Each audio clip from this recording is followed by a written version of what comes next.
Saudara-saudara pendengar yang kami kasihi dimanapun Anda berada, Anda kembali bersama kami pada acara Telaga, Tegur Sapa, Gembala Keluarga.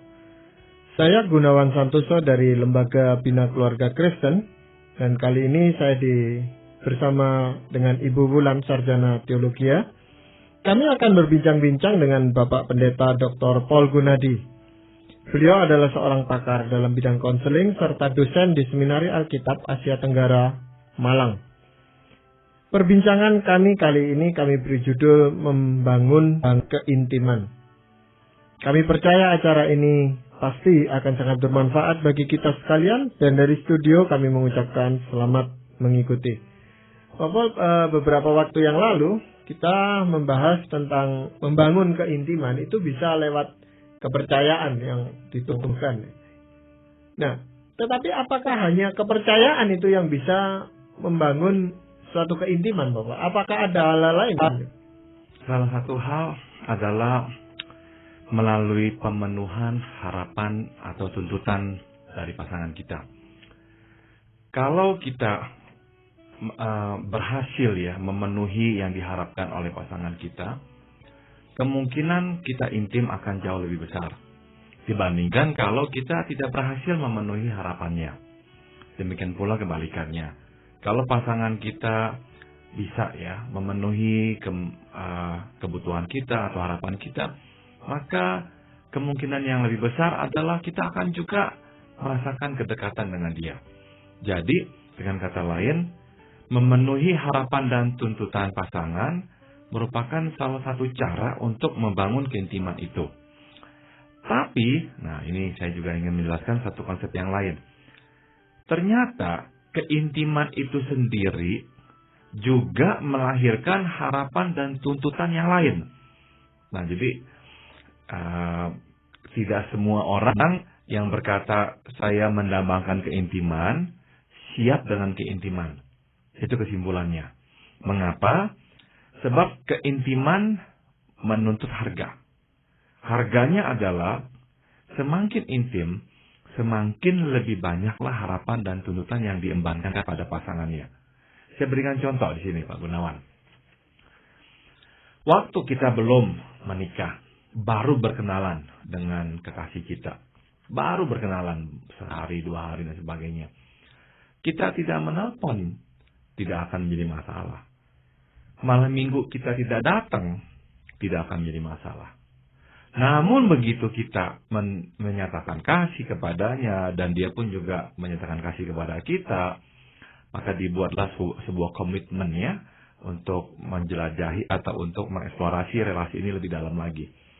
Begitu kita tidak telepon, dia marah. Begitu pasangan kita juga ngomongnya agak kasar, kita marah. Kamu nggak mempertimbangkan perasaan saya?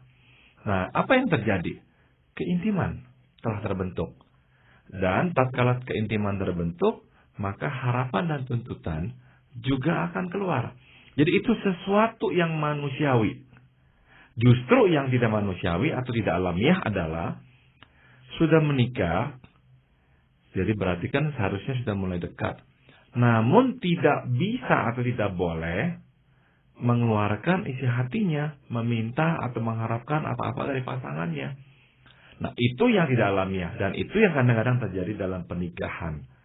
Jadi pernikahan yang sehat memang akan banyak tuntutan dan harapan. Tapi karena mereka intim, mereka memenuhinya juga dengan sukses, dengan baik, dan tidak merasakan itu sebagai beban lagi. Itulah ciri-ciri pernikahan yang sehat. Tapi Papa harus diakui pada sisi yang lainnya, banyak juga pasangan-pasangan yang kita lihat tuntutannya seringkali tanda kutip berlebihan begitu sampai pasangannya juga rasa kewalahan begitu. Menurut Papa ada nggak kira-kira faktor-faktor apa yang bisa menyebabkan tuntutan dan harapan ini kira-kira bisa terpenuhi gitu? Ada beberapa, Ibu Wulan. Yang pertama adalah saya kira kita harus mempelajari prinsip-prinsip ini. Pertama, tuntutan dan harapan akan lebih mudah terpenuhi jika realistik Artinya apa sih realistik? Realistik sesuai dengan kepribadian pasangan kita. Ini saya jelaskan. Ada kalanya kita menuntut sesuatu yang sangat berlawanan dengan kepribadian pasangan kita. Nah, ini nggak berarti nggak boleh sama sekali. Tentu boleh dan akan ada penyesuaian.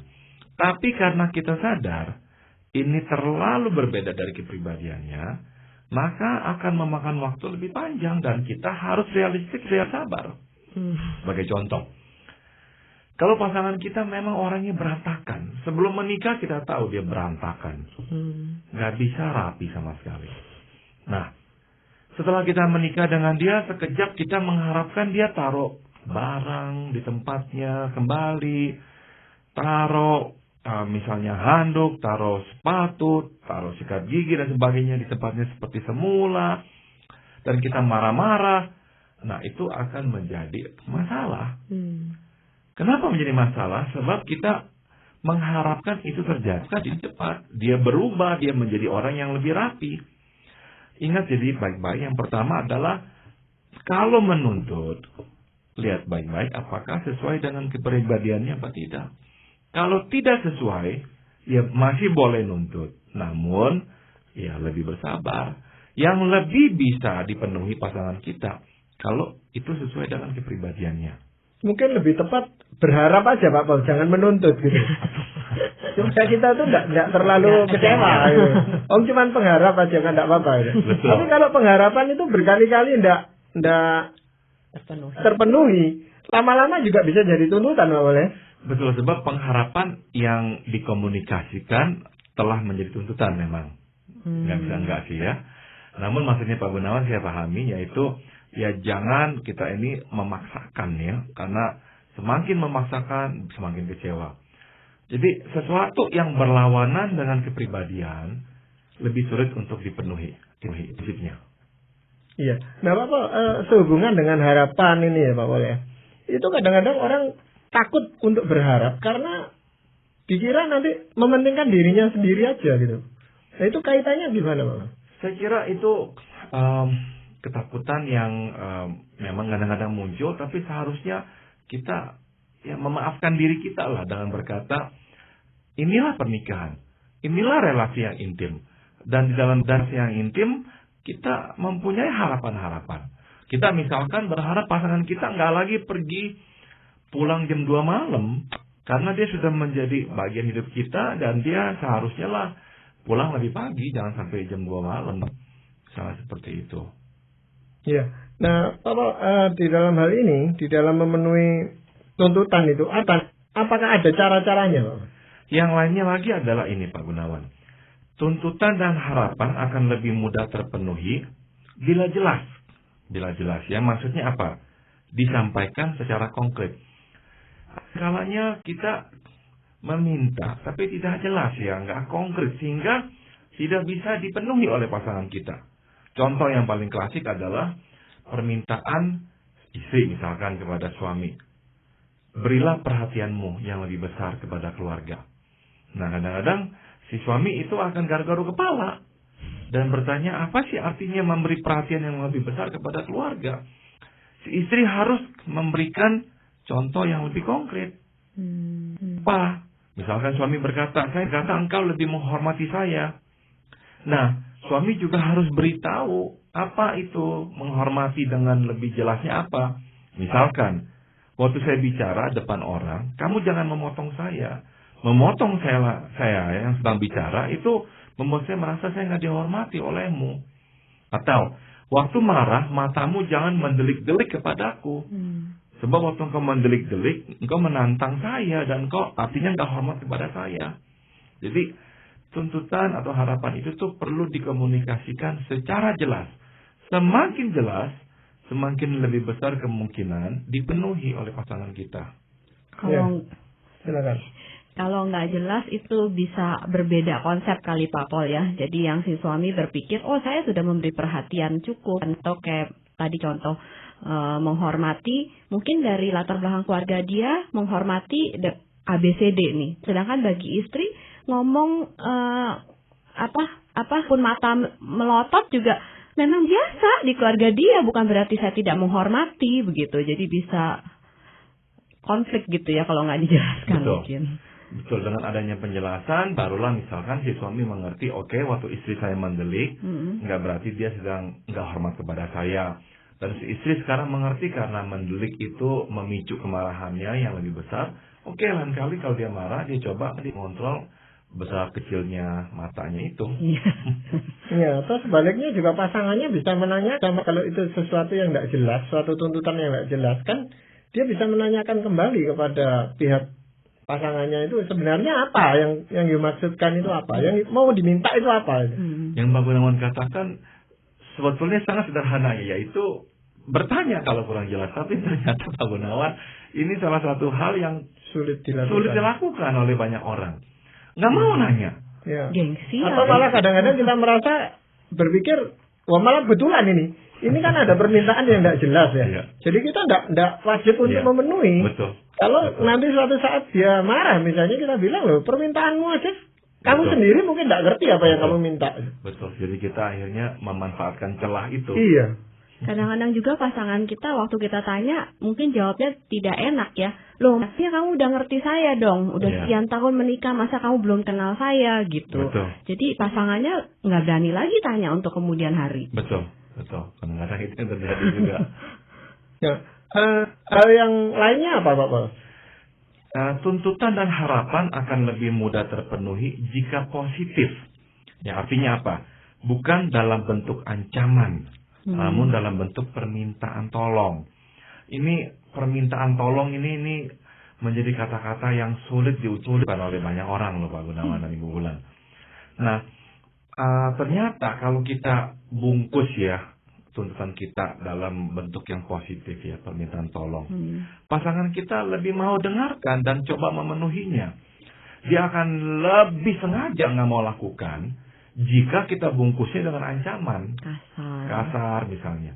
Nah, jadi tolong perhatikan bungkusannya apa gitu. Itu cara mengomunikasikannya Pak Mas? Betul sekali. Jadi dalam bentuk yang positif ya, permintaan tolong. Gunakanlah kata tolong ya lebih sering. Tolong dong ini, saya butuh bantuanmu untuk ini, tolong saya. Lebih sering lah begitu. Iya. Ada pasangan yang mengatakan, loh, karena kami itu sudah intim, sudah akrab ya, buat apa mesti minta tolong gitu. Cuman sekaligus ngomong to the point aja gitu Pak. Nah masalahnya kalau nggak dibungkus dalam permintaan tolong, seringkali keluarnya dalam bentuk instruksi. Nah, kebanyakan nggak suka orang itu mendengar instruksi dari pasangannya. Kalau dari atasannya, dia terima di tempat pekerjaan. Dari pasangannya, dia kurang begitu suka bentuk-bentuk instruksi itu. Apalagi kalau disertai ancaman-ancaman, makin tidak suka. Tapi kenapa sih kalau kita dalam pergaulan gitu ya, atau dengan orang lain bukan konteks keluarga, biasanya kita sangat menjaga ya etiket gitu, lebih halus, please, thank you, itu selalu gitu. Tapi sedangkan kepada orang yang paling dekat dengan kita itu rasanya tiba-tiba hilang kata-kata itu gitu. Betul itu sering kali yang kita lakukan ya, karena kita menganggap dia sudah menjadi bagian hidup kita. Jadi ya kita nggak usah lagi lah berbahasa basi gitu. Maksudnya kan itu berbahasa basi ya. Tapi justru enggak ya. Justru hal kecil seperti itu tuh tetap berfaedah untuk menjaga relasi dengan pasangan kita. Rasanya kita dihargai gitu ya. Betul.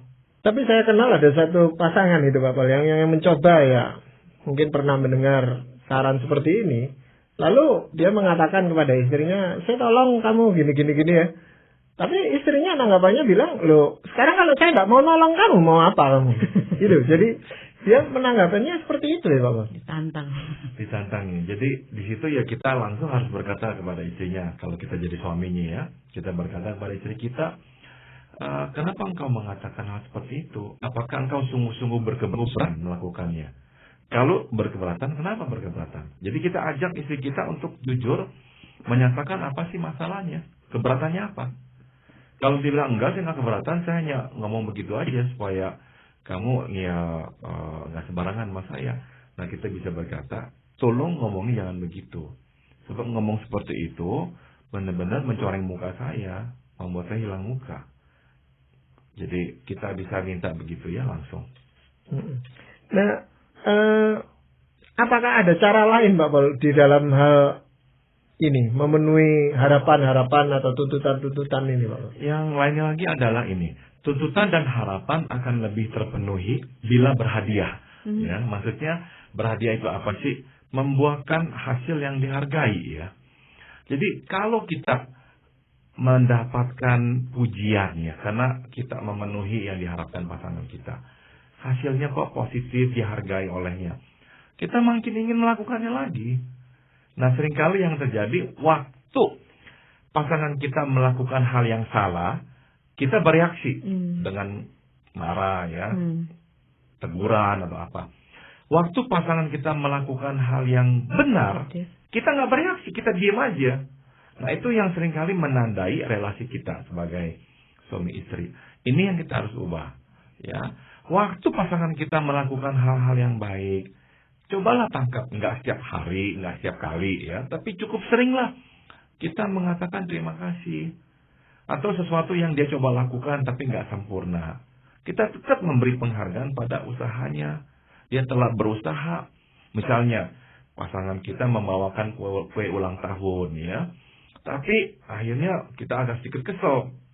Karena kue yang dia bawa itu tuh bukan kue yang kita suka. Nah, misalkan seperti itu. Jangan kita marah-marah.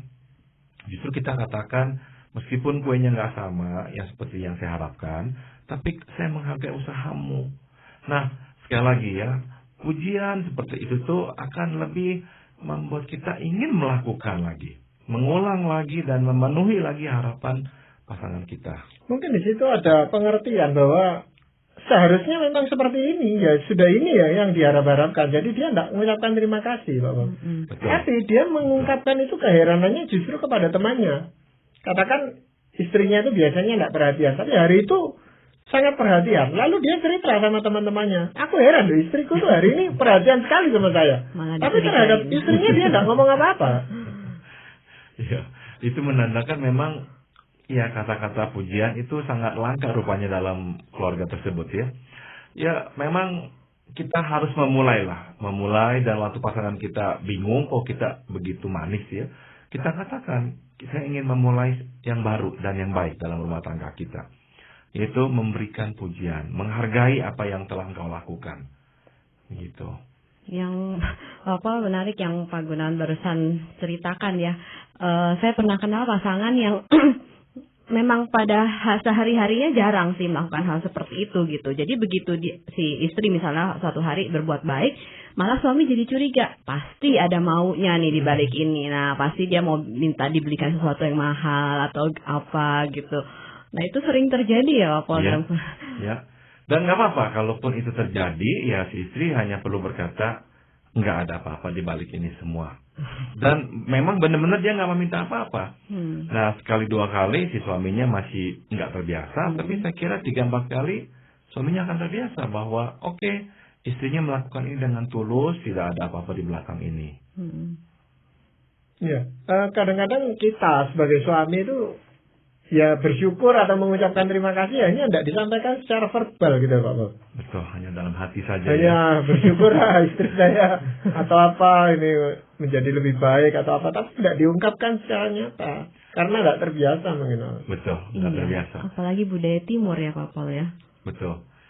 Betul sekali, budaya Timur memang ya seolah-olah dengan pasangan sendiri nggak usah, dengan orang lain saja.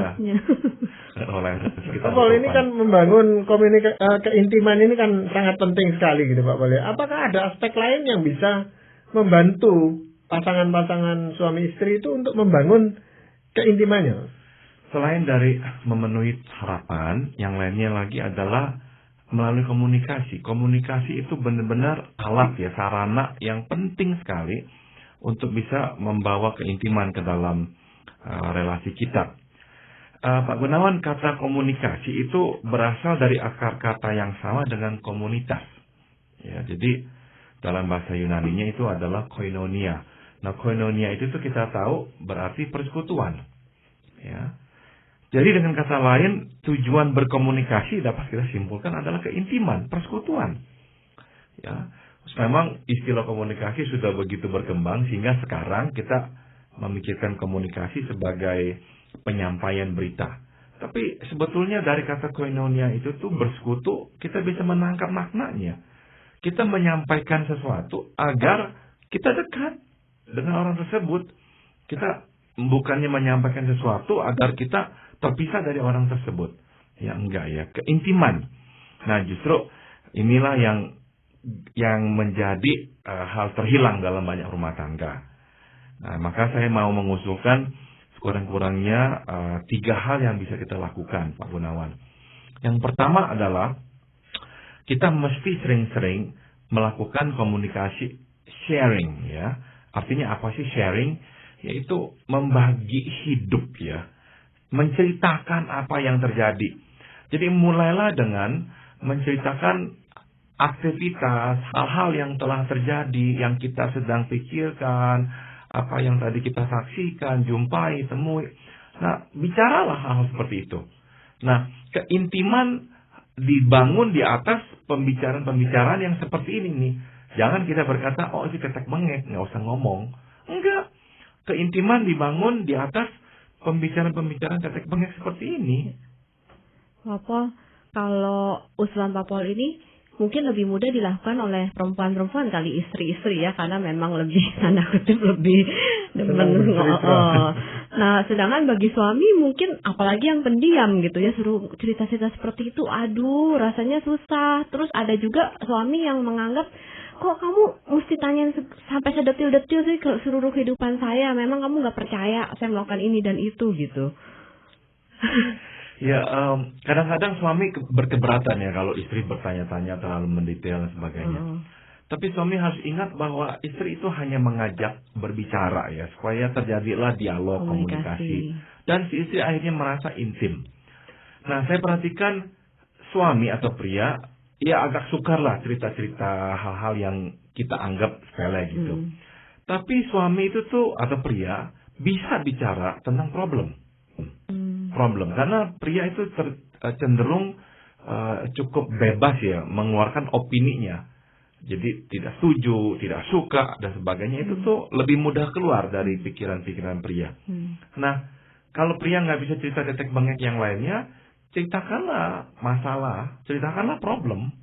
Jadi itu pun menjadi bagian dari ceritanya. Begitu. Dan inilah yang akhirnya mendekatkan kedua orang itu. Yang penting adalah waktu si istri cerita-cerita, suami dengarkan. Waktu suami cerita tentang problem ya, istri juga dengarkan.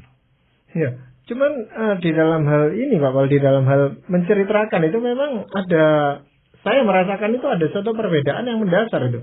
Tadi Bu Wulan katakan kalau perempuan itu, istri-istri ini ceritanya tuh detail sekali gitu Pak Pol. Jadi kita tuh bukan cuman nggak bisa cerita, dengarkan aja kadang-kadang kesulitan itu karena panjangnya nggak karuan dan sangat detail yang kita merasa kok gitu aja diceritakan gitu. Nah padahal kita itu kalaupun bercerita tentang masalah dan sebagainya itu hanya garis besarnya aja. Nah lalu ditanggapinya itu di dalam hal komunikasi ini keliru gitu Pak Pol.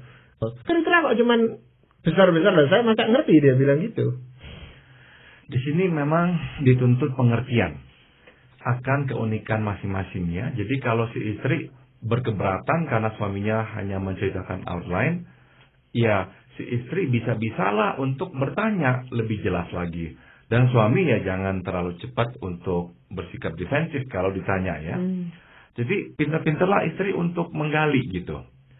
Dan si suami misalkan mendengarkan istrinya bercerita dan agak panjang sebagainya, silakan menyimpulkan atau silakan memberikan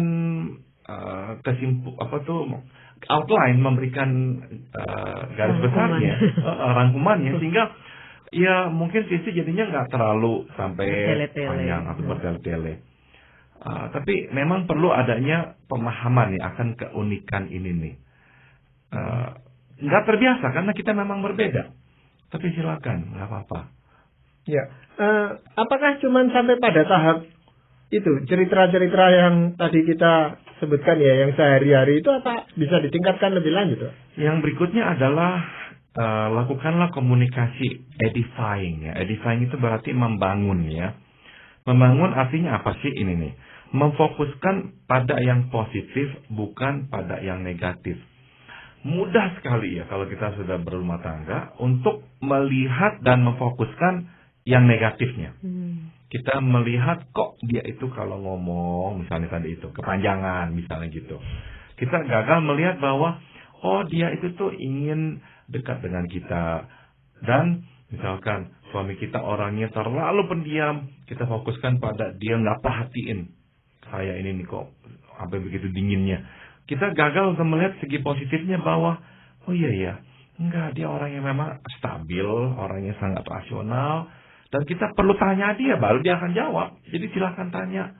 Nah, titik berangkat kita ini yang harus penting. Kita coba lihat yang positifnya, berikan tanggapan yang positif, puji pada kualitas-kualitas yang baiknya. Dan di atas yang positiflah relasi dibangun. Relasi nggak dibangun di atas yang negatif. Kita hanya akan bisa bertumbuh kalau yang positif itu kita tangkap, kita berikan pujian, dan kita bangun ke atas.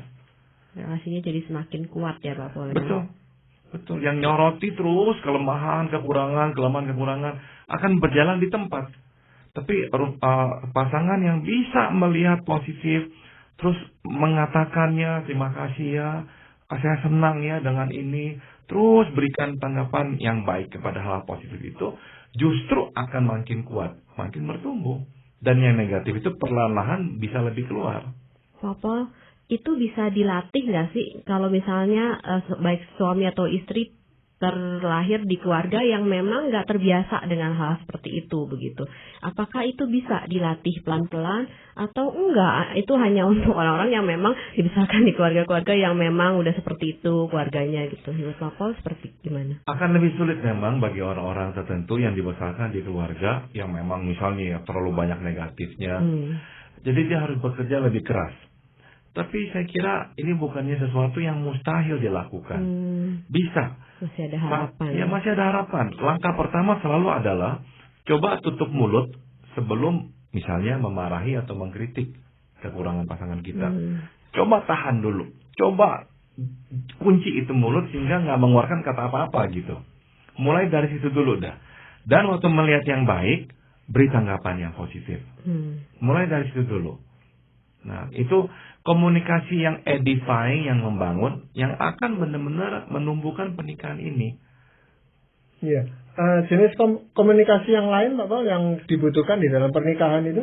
Yang ketiga adalah komunikasi yang penuh kasih ya, atau loving ya, komunikasi yang loving. Yaitu apa? Memperhatikan kepentingan pasangan dan memandang masalah dari perspektifnya. Jadi dalam berkomunikasi kita nggak hanya tertarik menyampaikan pikiran kita, isi hati kita kepada pasangan kita, enggak. Waktu kita berkomunikasi, kita lebih tertarik mengetahui apa sih pikirannya dia, apa sih perasaannya, apa sih yang menjadi kerinduannya sekarang ini. Jadi kita lebih memikirkan dia. Nah, ini saya kira adalah tahap yang memang paling puncak ya.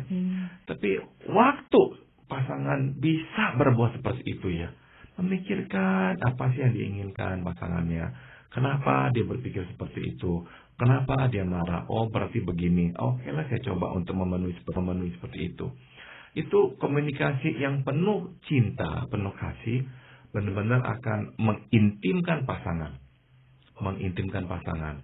Namun saya harus ulang lagi bahwa kita nggak mungkin sampai ke puncak tadi kalau kita nggak melewati jalan yang paling bawah, yaitu mulai dengan komunikasi tetek bengek, sharing, cerita apapun, begitu. Kemudian yang kedua adalah yang edifying, yang membangun ya, kata-kata yang positif. Kalau kita nyoroti yang negatif, nggak mungkin sampai ke atas. Kita nggak merasa dikasih sama dia kalau terus dicela-cela, gitu. Iya, Pak Paul, memang ini sesuatu yang penting. Apakah ada bagian dari firman Tuhan yang menguatkan perbincangan kita ini? Saya akan bacakan dari Amsal 14 ayat 23. Dalam tiap jerih payah ada keuntungan, tetapi kata-kata belaka mendatangkan kekurangan saja. Firman Tuhan mengajak kita berjerih payah ya, dan menjanjikan bahwa dalam jerih payah ada keuntungan. Tapi orang yang hanya bicara, nuntut kanan kiri, nggak akan memetik apapun. Jadi dimulailah dengan jerih payah. Baik, terima kasih sekali Pak Paul, juga Ibu Bulan. Terima kasih untuk berbincang berbincang-bincang pada saat ini. Para pendengar sekalian, kami mengucapkan banyak terima kasih Anda telah dengan setia mengikuti perbincangan kami dengan Bapak Pendeta Dr. Paul Gunadi dalam acara Telaga, Tegur Sapa Gembala Keluarga. Kami baru saja berbincang-bincang tentang membangun keintiman. Bagi Anda yang berminat untuk mengetahui lebih lanjut mengenai acara ini, silakan menghubungi kami lewat surat. Alamatkan surat Anda ke Lembaga Bina Keluarga Kristen atau LBKK, Jalan Cimanuk 58, Malang. Anda juga dapat menggunakan email dengan alamat telaga@indo.net.id. Saran-saran, pertanyaan, serta tanggapan Anda sangat kami nantikan. Dan akhirnya dari studio kami mengucapkan terima kasih atas perhatian Anda. Sampai jumpa pada acara Telaga yang akan datang.